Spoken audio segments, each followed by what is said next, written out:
Hello সবাইকে স্বাগত জানাচ্ছি আমাদের আজকের ক্লাসে।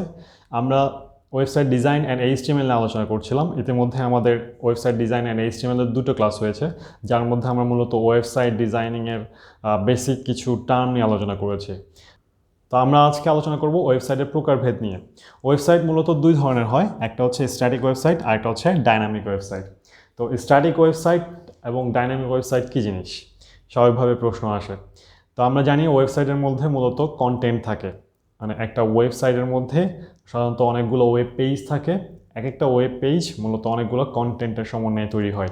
এই কন্টেন্টগুলো বলতে বোঝাচ্ছি যে যেখানে আমাদের ছবি থাকতে পারে, অডিও থাকতে পারে, ভিডিও থাকতে পারে, এই সবগুলোকে বলা হচ্ছে যে কন্টেন্ট, এক একটা কন্টেন্ট। তো এই কন্টেন্টগুলো যদি নিয়মিত আপডেট হয় বা পরিবর্তন হয়, তখন সেক্ষেত্রে সেটাকে বলা হচ্ছে ডাইনামিক ওয়েবসাইট। আর এই কন্টেন্টগুলো যদি কখনো পরিবর্তন না হয়, তখন সেটাকে বলা হচ্ছে স্ট্যাটিক ওয়েবসাইট। আমরা একটা ছোট্ট উদাহরণের মাধ্যমে স্ট্যাটিক ওয়েবসাইট এবং ডাইনামিক ওয়েবসাইট বোঝার চেষ্টা করি। আমরা সবাই মোটামুটি কম বেশি ফেসবুক ইউজ করি। তো ফেসবুকও কিন্তু একটা ওয়েবসাইট বলা যায়। তো এই ফেসবুক এর মধ্যে যখন তোমরা অ্যাক্সেস করো বা লগ ইন করো, তখন দেখবা যে সেখানে বিভিন্ন ধরনের স্ট্যাটাস থাকে, অনেকের অডিও থাকে, অনেকের ভিডিও থাকে, অনেক ধরনের অ্যাডভার্টাইজমেন্ট থাকতে পারে। তো এই যে বিষয়গুলো, সেটা যখন তুমি লগ ইন করো তখন যে অবস্থায় থাকে, সেটা যদি 1 ঘন্টা পর বা 2 ঘন্টা পরে আবার লগ ইন করা হয়, সেখানে দেখবা সেই অবস্থায় নাই। হয় দেখা গেছে নতুন যে কোনো একটা স্ট্যাটাস দিছে তারটা উপরে থাকে, আর আগে যেটা দিছে সেটা নিচে চলে যায়। আবার দেখা যায় যে যে আগে দিছে তার মধ্যে যদি কোনো ধরনের তুমি কমেন্ট করো বা কেউ যদি কমেন্ট করে তোমার ফ্রেন্ড সার্কেলের মধ্যে, মিউচুয়াল ফ্রেন্ডের মধ্যে কেউ, সেটা দেখবা আবার প্রথমে চলে আসছে।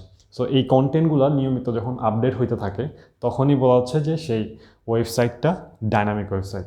আর এই কন্টেন্ট যদি স্থির অবস্থায় থাকে, মানে এই ওয়েবসাইটটা যখন বানানো হয়েছে সেখানে যা যা কন্টেন্ট আছে সেটা যদি অলওয়েজ সেরকমই থাকে, তখন সেটাকে বলা হচ্ছে স্ট্যাটিক ওয়েবসাইট। মূলত একটা ওয়েবসাইট এই দুই ধরনের হয়ে থাকে, এর বাইরে সাধারণত কোনো ধরনের ওয়েবসাইট নাই। আর আমাদের বর্তমান যুগে যত ধরনের ওয়েবসাইট বা ওয়েব পেজ আমরা ইউজ করি, সেগুলো কিন্তু ম্যাক্সিমামই ডাইনামিক ওয়েবসাইট হয়ে থাকে। যে কারণে এখন আসলে স্ট্যাটিক ওয়েবসাইটের উদাহরণ দেওয়া খুব বেশি কষ্টকর। কারণ একটা সময় ছিল যখন ওয়েবসাইট খুব কম মানুষজন ইউজ করতো, তখন ওয়েবসাইটের খরচ অনেক বেশি ছিল। একটা ওয়েবসাইট বানাইতে সেটা অনেক বেশি টাকার প্রয়োজন পড়তো। সেক্ষেত্রে মানুষ দেখা গেছে স্ট্যাটিক ওয়েবসাইটটা চুজ করতো অল্প খরচের মতো তৈরি করার জন্য। আর ডাইনামিক ওয়েবসাইট তৈরি করতে সেক্ষেত্রে তুলনামূলকভাবে অনেক বেশি খরচ পড়তো, যে কারণে ডিফারেন্স ছিল। কিন্তু দেখা গেছে ওয়ার্ডপ্রেস আসার পরে বা এই ধরনের অনেক ধরনের টুলস আসার পরে এই ডাইনামিক ওয়েবসাইট তৈরি করা অনেক বেশি সহজ হয়ে গেছে। এই কারণে বর্তমানে সাধারণত স্ট্যাটিক ওয়েবসাইট দেখা যায় না। যারাই ওয়েবসাইট তৈরি করে না কেন, সকলেই মূলত চেষ্টা করে ডাইনামিক ওয়েবসাইট তৈরি করার জন্য, কারণ এটা অনেক বেশি অ্যাট্রাকটিভ হয় এবং ইউজার ফ্রেন্ডলি হয়। ইউজার ব্যবহার করে সেখানে মজা পায়, যে কারণে ডাইনামিক ওয়েবসাইটগুলোর জনপ্রিয়তা বা চাহিদা অনেক বেশি থাকে। ওয়েবসাইটের প্রকারভেদের পর যে জিনিসটা সব থেকে বেশি ইম্পর্ট্যান্ট তোমাদের, সেটা হচ্ছে এই স্ট্যাটিক এবং ডাইনামিক ওয়েবসাইটের মধ্যে পার্থক্য। এই স্ট্যাটিক এবং ডাইনামিক ওয়েবসাইটের মধ্যে পার্থক্য জানাটা খুব বেশি জরুরি। সো পার্থক্যটা মূলত আমাদের যে সংজ্ঞাগুলো বলেছিলাম আমরা, সেই সংজ্ঞাটার মধ্যে থেকেই কিন্তু পার্থক্যটা বোঝা যায়, বা মূলত এই সংজ্ঞা থেকেই তুমি বের করতে পারবা যে দুইজনের মধ্যে পার্থক্য কোথায়। সো তুমি যদি ডাইনামিক এবং স্ট্যাটিক ওয়েবসাইটের মধ্যে পার্থক্য দেখতে যাও, প্রথমে যে ব্যাপারটা আসে সেটা হচ্ছে কন্টেন্ট, যেটা আমরা সংজ্ঞাতে বলেছিলাম যে ডাইনামিক ওয়েবসাইটের কন্টেন্ট যেগুলো থাকে সেগুলো কিন্তু নিয়মিত পরিবর্তন হয় বা আপডেট হয়। সেই জন্য ডাইনামিক ওয়েবসাইটের কন্টেন্টগুলো নিয়মিত পরিবর্তনশীল।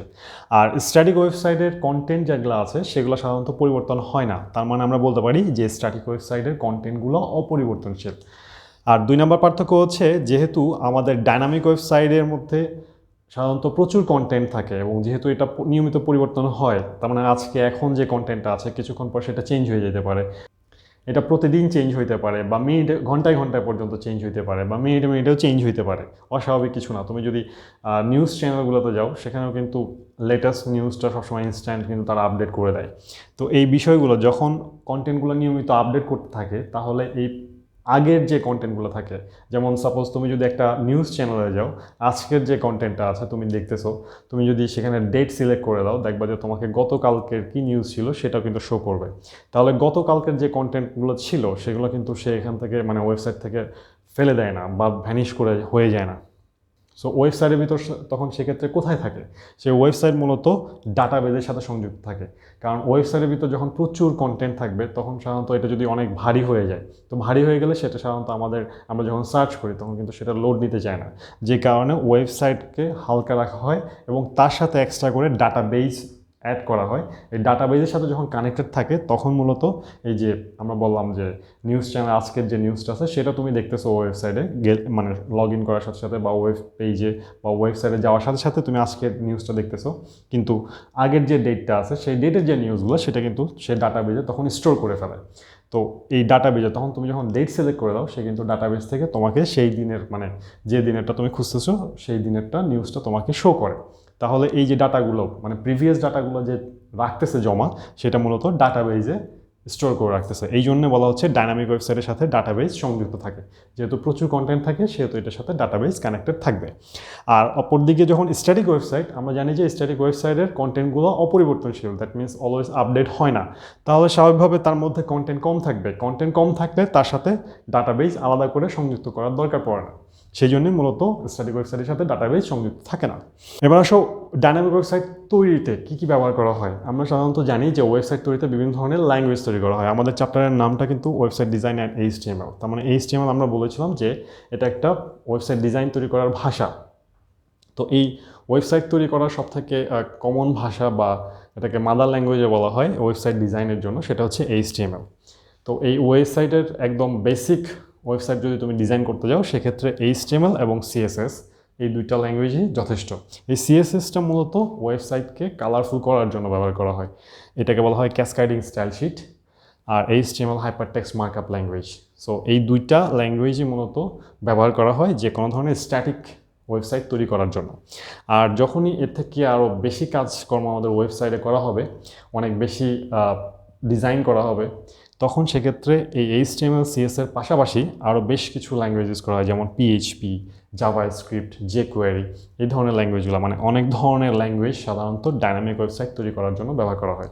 এখন যখন ডাইনামিক ওয়েবসাইটে যখন প্রচুর ল্যাঙ্গুয়েজ থাকবে, তো স্বাভাবিকভাবে এই ওয়েবসাইটটা তৈরি করার জন্য সময়টাও বেশি লাগবে। সে কারণে আমাদের পরবর্তী পার্থক্যটা হচ্ছে যে ডাইনামিক ওয়েবসাইট তৈরিতে সময় বেশি লাগে। আর স্ট্যাটিক ওয়েবসাইট যেহেতু HTML এবং CSS ব্যবহার করে তৈরি করা হয়, সেক্ষেত্রে এটাতে সময় স্বাভাবিকভাবেই কম লাগবে। আর যে কোনো জিনিস তৈরিতে যখন সময় কম লাগে, স্বাভাবিকভাবে সেটা তৈরিতে খরচটাও কম লাগে। সো সেই কারণে ডাইনামিক ওয়েবসাইটের তৈরিতে খরচটা আমাদের বেশি লাগবে। আর স্ট্যাটিক ওয়েবসাইট যেহেতু আমাদের সেখানে সময় কম লাগতেছে, ল্যাঙ্গুয়েজ অল্প ইউজ করা হচ্ছে, সেহেতু এটা তৈরিতে খরচটাও স্বাভাবিকভাবেই কম লাগবে। সো এই হচ্ছে মূলত স্ট্যাটিক এবং ডাইনামিক ওয়েবসাইটের মধ্যে মূল পার্থক্য। এর বাইরেও অনেক ধরনের পার্থক্য আছে, যেমন ডাইনামিক ওয়েবসাইট আমরা যখন মোবাইলে সার্চ করি তখন সেটা লোড হইতে আমাদের কিন্তু সময়টা একটু বেশি নেয়। আর স্ট্যাটিক ওয়েবসাইট যেহেতু এর মধ্যে কন্টেন্ট কম থাকে, সেহেতু এটা লোড হইতে মানে অনেক দ্রুত লোড হয় আমাদের মোবাইলে। আমরা সার্চ করলে খুব তাড়াতাড়ি সেটা আমাদের মোবাইলে শো করে।